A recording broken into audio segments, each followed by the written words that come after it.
Hi everyone, চলে এলাম আর একটা নতুন ভিডিও নিয়ে। তো আজকে বানিয়েছিলাম ইলিশ ভাপা। তো চলো তোমাদের সাথে শেয়ার করি কিভাবে বানিয়েছিলাম।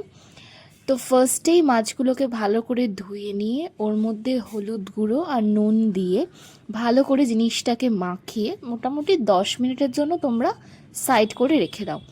সেই ফাঁকে সর্ষে নিয়ে সেটাকে একটু ধুয়ে সেই জলটা ফেলে দিয়ে তার মধ্যে পোস্ত কাঁচা লঙ্কা দিয়ে ভালো করে বেটে নাও।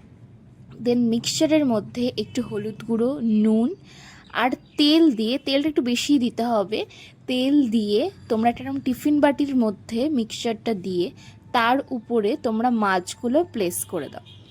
দেন উপর থেকেও সেমভাবে মিক্সচারটা দিও। তাতে কি হবে, মাছগুলো খুব সুন্দর হবে, মানে ভালো করে তোমার কুকও হবে আর টেস্টিও হবে। দেন এইভাবে আমি দিয়ে দিলাম, যেরকম দেখতে পাচ্ছ উপর থেকেও মিক্সচারটা দিয়ে দিলাম এবং কিছু চেরা কাঁচা লঙ্কা উপর থেকে ছড়িয়ে দিলাম। আর সাথে দেব সর্ষের তেল, এটাতে আরও বেশি টেস্টটা এনহ্যান্স হয়। দেন টিফিন বক্সটা বন্ধ করে কড়াইয়ের মধ্যে জল ফুটিয়ে এটাকে ঢাকনা দিয়ে তোমাদের স্লো কুক করতে হবে মোটামুটি 10 থেকে 15 মিনিট। বাস, তারপরেই তোমাদের ইলিশ ভাপা রেডি। তো কেমন হয়েছে জানিও।